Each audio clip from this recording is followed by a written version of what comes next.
Day one is the drive from Anchorage to Fairbanks. We pass the cinematic Denali National Park and Mount McKinley as the major attraction. The vast landscape just fills your windshield as you drive. Day two is the drive 410 kilometers from Fairbanks to Coldfoot. Yes, this is the famous Dalton Highway, built as a supply road for the Alaska pipeline. It's pretty much about men and big trucks and survival of the fittest, and even loneliness. In a caravan of 9 Sprinter vans, you can still feel lonely in the vastness of the landscape.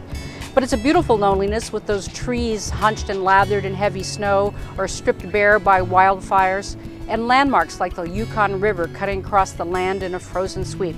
There's no cell phone service here, just you, the road, the trucks, and the Alaska pipeline curving alongside the road.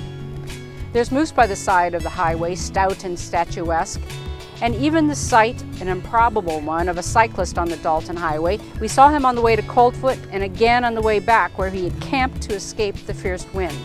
We jumped out like tourists at Finger Rock. I felt the sting of minus 38 degrees Celsius and ripping wind, and made the mandatory stop at the sign marking the Arctic Circle, clutching, of course, the Toronto Star Wheels section. From the Arctic Circle landmark to Coldfoot, it's starkly beautiful. A lunar landscape with white slopes covered in a black stubble of beat-up evergreens and views 360 degrees wide. We reached Coldfoot Camp in the long Alaskan twilight in one piece, ably transported by the Mercedes-Benz Sprinter vans. The camp is a major truck stop. Step outside your room or travel just a few miles north to Wiseman and get one of the best views of the Aurora Borealis in North America.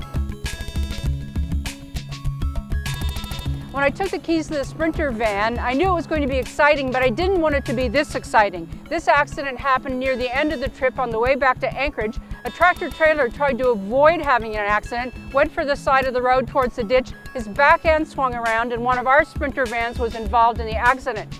No injuries, but damages to the van, and it shows you how extreme the driving conditions can be here.